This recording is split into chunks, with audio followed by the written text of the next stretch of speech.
Генераторларына кыш келатат, даярдык көрөлү. Мындай мазмундуу кылып ушу генераторлор боюнча айтып бересиңби? Автоматика кайра свет күйгүзөт. 10 секундтун ичинде кайра свет күйгөт. Булар инвекторный генераторлор булар. Канча сомдук генератор? Генерджи генераторлордон бизде проблема болгон жок. Завод чыккан жерден асымда Японияга, Девальт Германияга. Бул канча убакытка жетет иштеп? Бул плата промойчу токту түстөн түз чыгарып берет. Пятеркага чейин спокойно варт эте берет.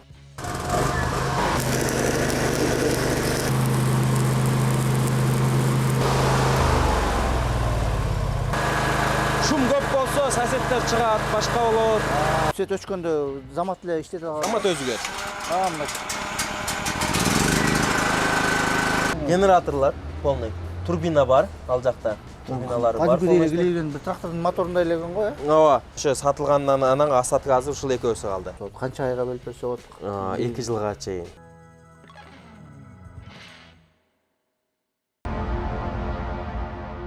Генераторларына кыш келатат, даярдык көрөлү. Ар кандай болуп калат кышта. Свет болот, свет болбойт. Эми биз кандай болсо дагы страховкабыз, камыбызды көрүшүбүз керек. Мынакей ушул генераторлор боюнча бизге аябай маалымат маанилүү. Али бизге аябай жакшы мындай мазмундуу кылып ушу генераторлор боюнча айтып бересиңби? Генератор дегенде бул бир эле үй эмес. Бул бүткүл эмне иш болсо, стройка болобу, башка болобу, сварка менен иштетеби, кандай болот, бардыгын иштесе болот да. Биз азыр сыртта жүргүзүп, ошо сваркалар менен да көрсөтүп, кандай иштештерин көрсөтүп беребиз. И булар автоматика менен иштейт. Свет өчүп калган кезде бул автоматика өзү күйөт. Ошондой орнотсок болот. Автоматом свет ошондо өчпөйбү же бир какой-то секунда иштей? Бир какой-то секундага бир 3-4 мүнөткө өчөткан болсо дагы автоматика кайра свет күйгүзөт. 10 секундтун ичинде, максимальный 10 секундтун ичинде кайра свет күйгөт.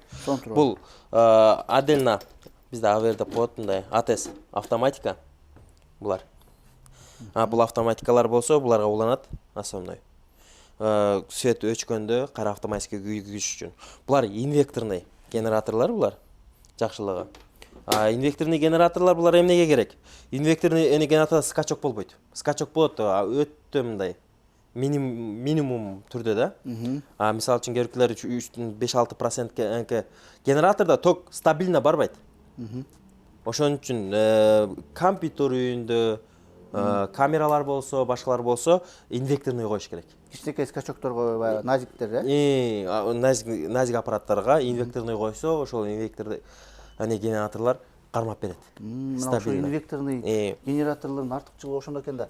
Бул өзү канча сомдук генератор? Булар генерджи инвекторный 7,5 киловатт, булар 85 000 сомдон. Бул жерде старт-стоп менен эле жүргөндө. И пульт управлениясы бар, каласа үйдөн туруп алыстан туруп башкарса да болот. Бул генераторду канчадан бери сатып келатсыңар? Бул генераторду биз алып келип атканыбызга 2,5 жыл болду. Өзү жакшы эле көрсөттүбү? Аябай жакшы, качествосы да жакшы, өтүмү да жакшы, элдер отзыв мындайча айтканда бизде азыр ушуга чейин генерджи генераторлордон бизде проблема болгон жок. Бир да проблема болгон жок. Бир да болгон жок. Бир да болгон жок. Жакшы көрсөттү да бул. Булар генерджи бул испанский бренд. Испанияга, Европада. Испанский бренд. Завод Зонсен. Мындайча айтканда Зонсен, сиздер мотоблокторду көрүп турасыз, Зонсен заводу. Ошол завод чыгарат. Испанияга чыгарылганда, основной чоң базарлары булардыкы Европа. Бул генерджи завод чыккан жерден основной Японияга, Девальт Германияга 22 киловаттка чейинки генератордун Девальттыкындагын Зонсен завод чыгарып берет. Ошол заводдон ушу генерджи берки келет. Мотоблоктордун деле Зонсенди заводдун аты менен эле алып келгенбиз. Ошол завод буну чыгарат. Канча убакыт иштеп берет мындайча айтканда? 12 саат токтобостон иштегенге рассчитанный. 12 саат тынбай иштеп берет, Иштеп берет. Аз биздегилердики болсо эң арзан генераторлорго талап көбүрөөк, бирок алар 6 саатка иштегенге рассчитанный. Эң көп перемотка, адмоткалар алюминиевый болот, альтернативный. Бирок качествосы мындай слабыйраак болот. Буларда двигатель бизде 195 двигательдер менен алып келет, буларда Euro 5 профессиональный двигательдер турат. Euro 5 Pro деп келет, профессиональный двигатель. Ошондой эле эң жакшы берки генератор бул АТС готовый болот. Мындай блок койбойт отдельно. Буларда болсо өзүндө готовый болот, заводской, внутри стройный болот. Ал буну сиздерге жүргүзүп, көрсөтүп, кантип көрсөтүп беребиз буну. Буга канча бул получается бензин, туурабы? 27 литр бакка батат. 27 литр. 27 литр бакка батат. Расход болсо, расход нагрузкага карап өтөт. 2 жарым литрге чейин. Сиз канча киловатт сайсыз, ошого карап бензин чыгат. Ошого өзүнө жараша алат экен да. Өзүнө жараша алат. Ооба. Бул болсом 3-8 киловатт бул. Биядан тартсаң, мынакей. Ал жана 3-8 киловатт. 3-8 киловатт мынакей бул жерде бүт беркилерин электронный көрсөтүп койгон. Булар пульт управлениеменде жандырсаңыздар болот. Булар мындай аябагандай мындай оңой да. Иштеткенгечи булар инвекторный болуп калат. Аппараттарды жана сварочный аппараттарды. Сварочный аппараттарды бардыгын сайып шестестер болот. Буга канча отот? Канча убакытка жетет иштеп?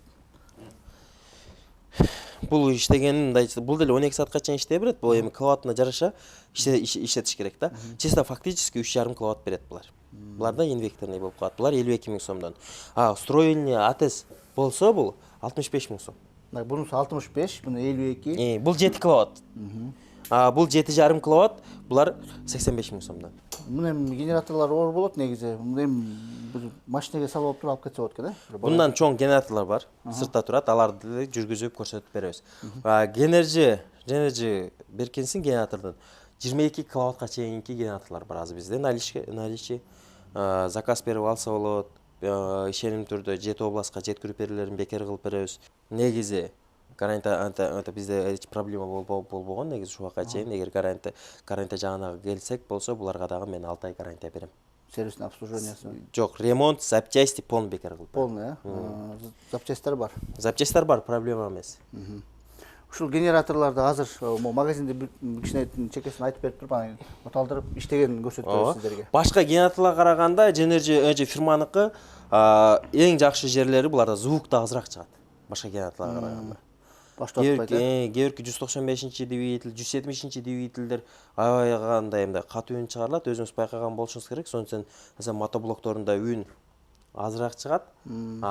Башка мотоблоктордо болсо аябай дырлайт. Үн катуураак чыгат. Буну ошол жагын караштырган экен да, башта отпакчы. Глушительдерин караштырган. Буларда заводдо мен сизге заводдон кандай жасалып аткандарын да мен сизге жиберип коем. Мындай элге түшүнүктүүрөөк болгон көрсөтүп койсоңуз болот. Заводдо текшеришкенде буларда өзүнчө комнатасы бар экен. Комнатасында болсо, анысы буларды текшеришип атат. Канча процент зыяндуу түтүн чыгарганда, канча процент зыяндуу, канча процент зыяны жок. Ошолорду полный оны көрсөтүлгөн да, ал жердечи. Толук маалымат берилет да. Ошондой текшеришет экен. Бизге келип аткандарда аларда глушительдерин аябай эле слабый чыгарып, болушунча арзаныраак вариант алып келет. Мен элдерге айтат элем, эми болушунча качество азыр эми заман уже талап качествого өтүп атат бардыгычы. Качество да алсаңыздар аябай жакшы болот. Заман технология өнүгүп атат. Уже технология өнүгүп атат. Жеңилдеп атат. Биз деле Европага карап кетип атабыз эми, мындайча айтканда.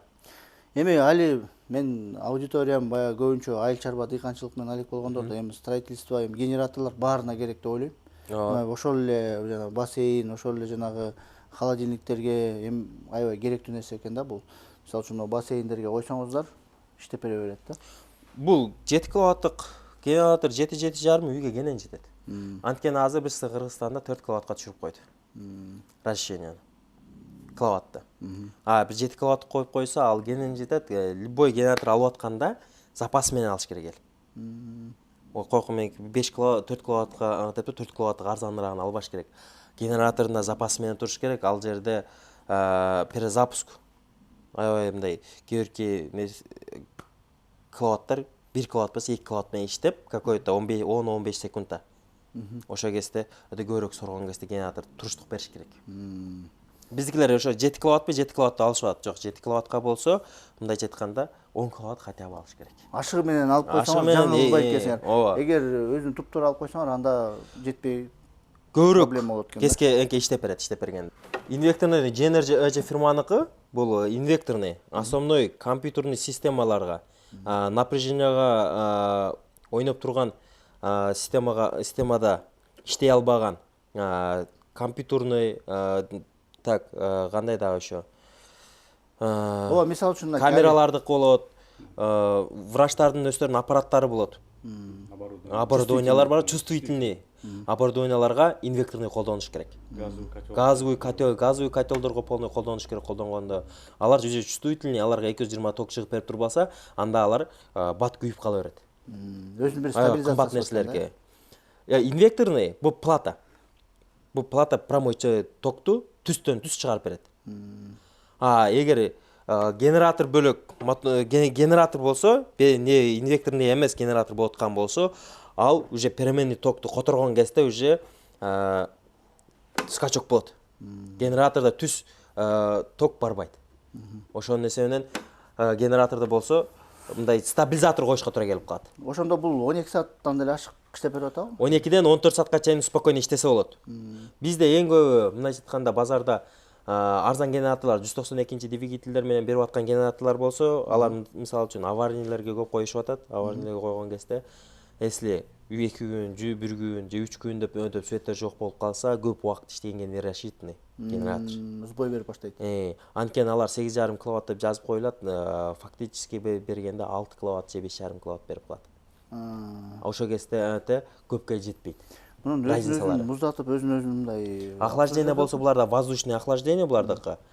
Двигатель ошого рассчитанный основной. Euro 5 профессиональный двигатель. Бизге келип аткан двигательдер азыркы кезде 195 двигательдер, максимум двигательдер, алар эң дешевый бизге Азияга чыгарылган двигательдер болуп эсептелет. Вот разницалары.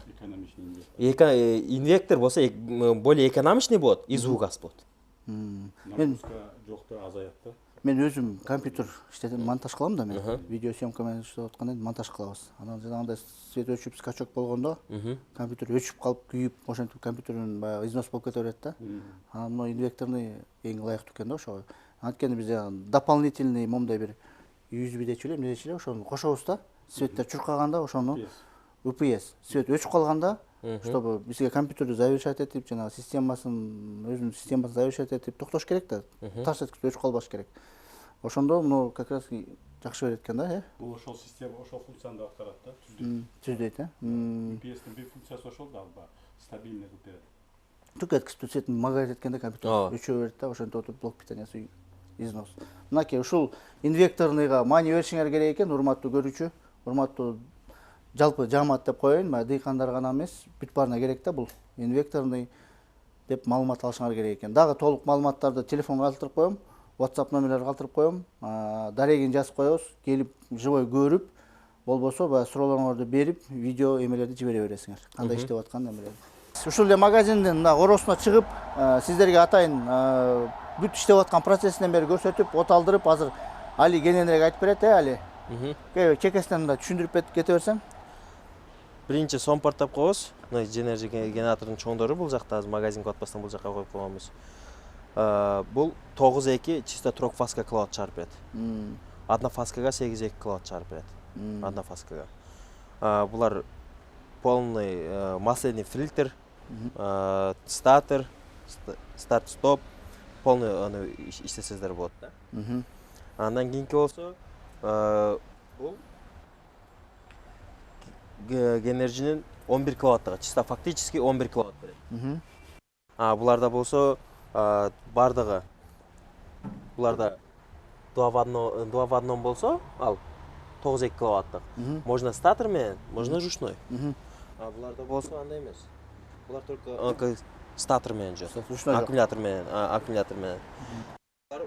Чисто фактически берет.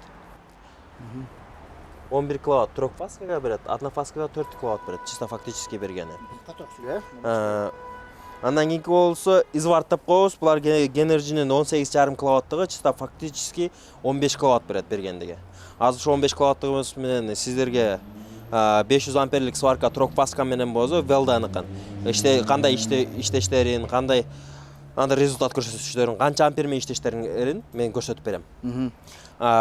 Однофасканы Велданын 200 амперлиги менен тройканы 70 ампер менен спокойно варт этип аткандар мен сиздерге көрсөтүп берем.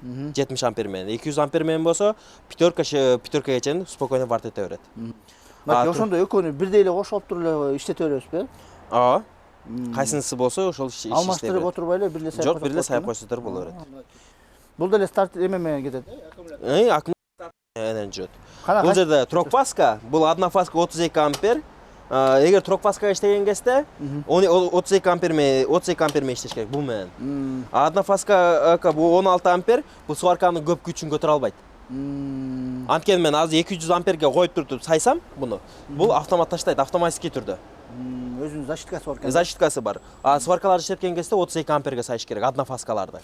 Мен азыр просто эле 16 амперге сайдым, 16 ампермен көрсөтүп берем. Трокфаскага сайлат да. Трокфаскага эгер үйгө иштетаткан болсо, автоматика менен болсо, жана мен сиздерге көрсөтүп кеттим, блок питание АТС. Ошону кошуп коюшат, всё болду. Ал проблема болду. Үйгө бүт телевизор бүт бана. Бар 15 киловатт үйгө көптүк кылат. Кээки үйлөр бар, аябай чоң үйлөр бар, аларга 15 киловатт коюшат. Биз азыр сиздерге результат көрсөтөлү, иштетип кандай иштештерин,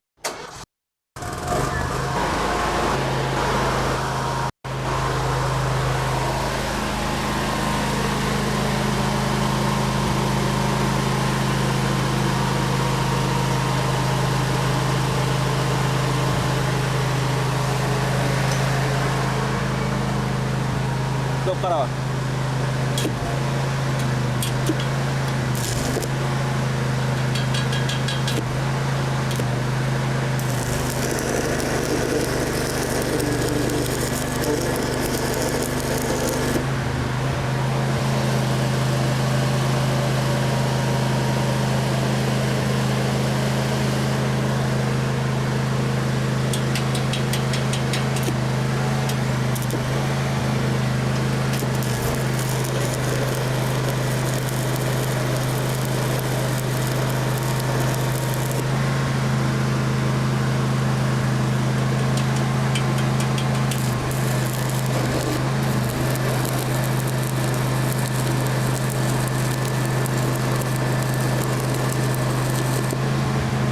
Oldu Ali.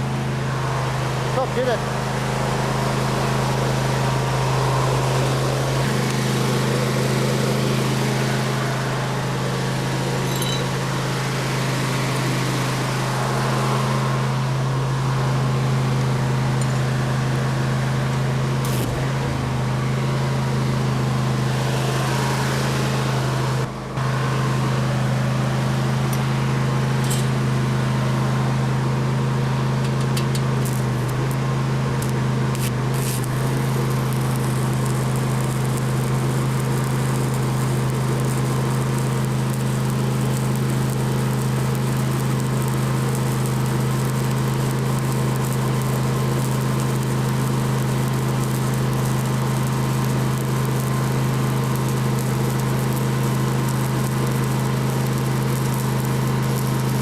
Oldu Ali gel oldu.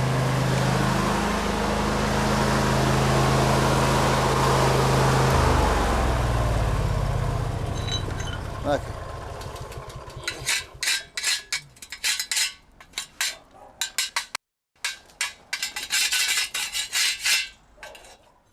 Ben bu iштеп аткан эле көрсөттүм да сен. Темирдин бар тетирин эткенин көрсөткөн жоксуң туурабы? Сен варт этесиңби сен дагы? Сен да варт этесиңби? Менби? Күчкө жагыла берем. Күчкө жагыла берем. Башка түштө байтал жаргалабы, Эми мунун мынакей иштеп атканын көрдүңөр?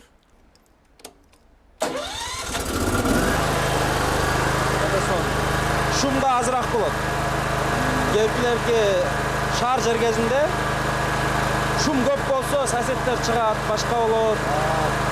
Буларда шум сарайдын ичине коюп койсо, мында улбай турат. Коштос канчалык чоң болгону менен шуму ушундай эле чыгат да. Сиз экөөбүз кенен сүйлөшө алабыз булардачы. Бул тартабы эмени могу 200 амперде. Могу чоң сварканы тартабы? Же только иштетип көрөбүз.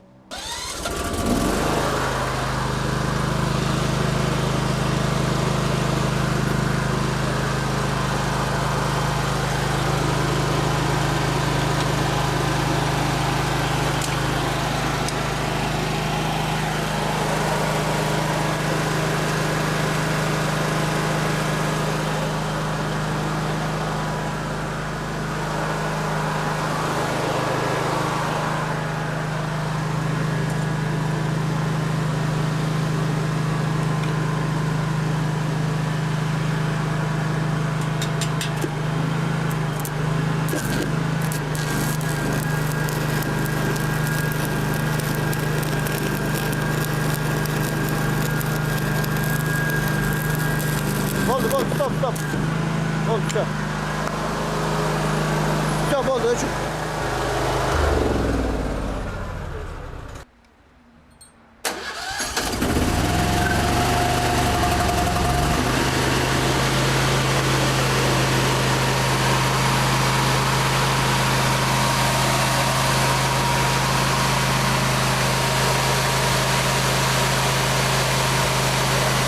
Мынакей Аяз байке, бул генератор успозу эң өзгөчөлөнгөнү готовый заводской АТС автоматикасы менен внутри өзүндө. Еще жеңилдиктери 7 киловаттык болот, жеңилдиктери айдап кетерсе болот. Телешкада эле үй шартында эле сүйрөп көтөрөт экенсиңер да муну. Ошондой иштесеңер болот. Менен болот жакшылыгы. 32 сайгыштар менен бар дагы. Евро 5 двигатель, профессиональный 12 сааттан 14 саатка чейин иштегенге рассчитанный двигатель булар. Жакшылыгы. Булар бензин болот. Ооба. Канча батат бияка? Бензин 27 литр батат. Канча расход кылат? Расход болгондо 2,5 литрге 2,7 литрдир, бирок негизи как канча нагрузка бар, ошого жараша ичет. Негизи 2,7 литр дегенде 2,7 литр ичпейт. Бул 1 литр ичип калышы мүмкүн, 1,5 литр ичип калышы мүмкүн. Канча киловатт нагрузкага карап. Азыр муну иштетүү процесси азыркы кезде свет жок, буга уланбаган. Бул азыр биз жүрүп бул омго коюп койгон кезибизде бул жерде кичинекей включатель бар бул жерде. Буну омго коебуз күлүштү. Бул постоянно жанык деген сөз. Азыр свет жок, өзү жаныш керек. Автоматически иштеп кетет да? Автоматически өзү жүрүш керек. Бул деле жанагынтип свет өчкөндө замат эле иштете алат. Замат өзү келет. Мына.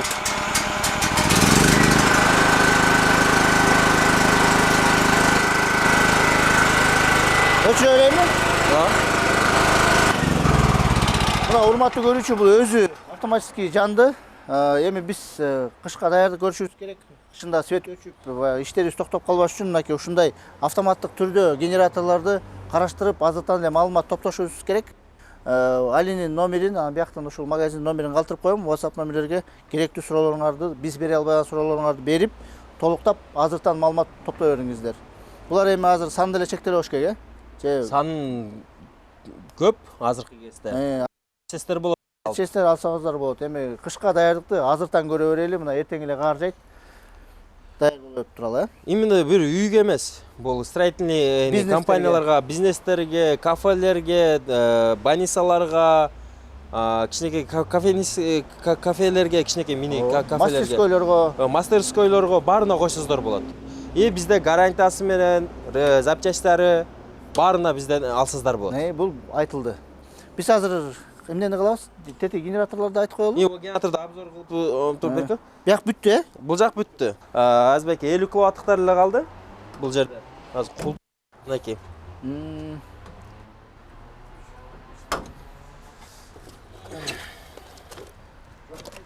Күчтөр бул жакта. Бул жерде негизи бардыгында китайский жок, китайский сертификат менен булар. Булар чисто оригинал генераторлор. Булардыкы жакшылыгы бул генератордукы. Бул чисто китайский, внутрь Китайдын өзүнө чыгарылган. И дизель тандабайт. Жакшылыгы. Жакында ошо да генераторлор келет. Генераторлор келгенде ошо бул жерде АТС турат да. Генераторлор келгенде ошо дагы көп генераторлорду обзор кылып чыгарып беребиз. Булар мощныйраак болот да ошондо али. Булар дизельный болот. Булар дизельный генератор болот. Основной буларды чоң жерлерге коюлат. Чоң бизнестерге коюлат, ошондой жерлерге койсо болот. Азыркы bundan эң мындай коюлган жерлерден азыркы жерде растаможка болуп аткан Горкийде ЭЦФ барго, машиналарды оформленияга растаможка кылынган. Ошол жерге бирде коюп бердик. Эң көбүрөөк иштеген жерлерде. Бул жерде бияктан управлениясы оңой эле, жана Кытай. Бул жерде управлениялар оңой. Сиз башкарбайсыз буну. Сиз бир режимге коюп коесуз, свет өчкөндө өзү күйүп, өзү жанып, өзү өчүп иштей берет. Свет кайра күйгөндө өзү өчүп, өзү автоматик өчөт. Режимге конуп калат, Режимде ойгонуп калат.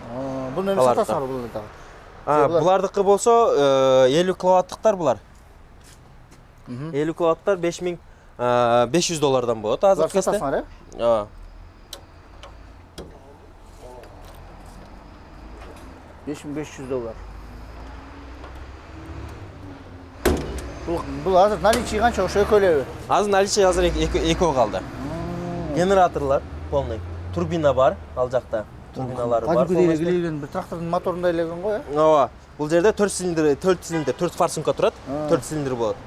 Жакшылыгы. Буларда 2 аккумулятордон турат. Каждыйында. Эми бул эми тигилер 14 саат иштеп берсе булар 24 саат иштегенге рассчитан. кете берет булар, Булар дизельный. Еще водяной охлаждение менен буларда антифриз коюлат, май отдельно коюлат, дизель отдельно коюлат булардыкы. Отмотка медный болот булардыкы. И двигатель 100% медный болот. Булар автоматический булар.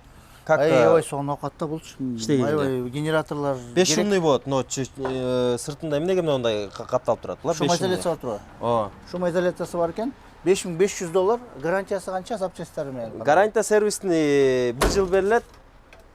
Запчасттар проблема эмес бизде. Еще мастерлер да бар буларда оңдогонго. Мынакей, буну качан алып келдиңер эле? Буларга 6 ай болду келгенине. Еще сатылгандан анан астатыгы азыр ушул экөөсү калды. Еще скоро дагы партиялар келет, алардын обзор кылып элдерге жеткизип беребиз. Анда Мынакей азыркы ушулар экен да. не кылып атабыз азыр эми 300 киловаттка чейин алып келебиз деп. Булар чоң болот ошол алар. Алар чоң болот, чоң киловаттар булар. Мынакей урматтуу көрүүчүлөр, генераторлордун мынакей канча түрүн көрсөттүк, дагы бир түрүн көрсөттүк. Бунун названиясы жок экен, бирок Бул китайский фирма. китайский фирма деп, бирок аябай көлөмдүү, анан чоң ишканаларыңар болсо, мына бияка кайрыла берсеңиздер болот. Али эми биздин көрүүчүлөргө биякты кантип таап келиш керек? Бир айтып коелу. Бул жактагы эки магазиндин дареги болсо, Бакаева 54-тө жайгашкан. Бул жакта да кайрылып алып келсеңиздер болот. Сиздер Агролайфтан адан келдик деп айтсаңыздар, сиздерге скидкаларын да кылып беришет. Особной эгер мындай толук маалымат алып түшүнүш үчүн бул жакка келип кайрылсаңыздар болот. WhatsApp телефон. WhatsApp телефон номерлери болсо 0700 49 96 96. Еще так 755 44 63 64. Али, Калган номерлерди түгүнө жазып коебуз. Биз албай калсак да ошо да 1-2-3 номер кошуп коебуз, ошолдорго чалса боло берет. иштеген тартиби кандай биякта? Бул жактыкы деле саат 9-дан баштап саат 6-га чейин болот. Воскресенье ана күнү бул магазин иштебейт негизинен. Особной аны табылгадагы магазин постоянно иштеп турат бизде. Без выходной. Без выходной. Эгер табылгага барса деле болот, бул жактагы эле товар ал жерде деле бар. Особной табылгада болсо мен өзүм болом. Мен кенен маалымат берип, кенен түшүндүрүп берем. Али, бизде көп дыйкандар сурайт да, рассрочка барбы, мындай бир жеңилдетилген шарттар барбы, ушундай бир караштырасыңарбы? Мотоблокто эле бул деле. Полный рассрочкалар. Мисалы ушул эле компрессорду, ушул эле генераторду Рассрочка түрүндө алса. рассрочка түрүндө болсо, канча айга бөлүп берсе болот? 2 жылга чейин. 2 жылга чейин. 2 жылга чейин алса болот экен. 2 жылга чейин алса 2 болот. жылга чейин алса болот. Жанагындай Mbank Plus деген азыркы эмелер ачылбады. М плюс. М плюс. М плюс аркылуу деле алса болот. Мынакей. Бул жеңилдетилген шарттар 2 жылга чейин рассрочкага алса болот экен через банк. Через банк. Мынакей, бул деле маанилүү нерсе да, муну айтып кетели. Анткени кээ бирлер толук төлөй албайт. Муну рассрочка менен бөлүп алса болот.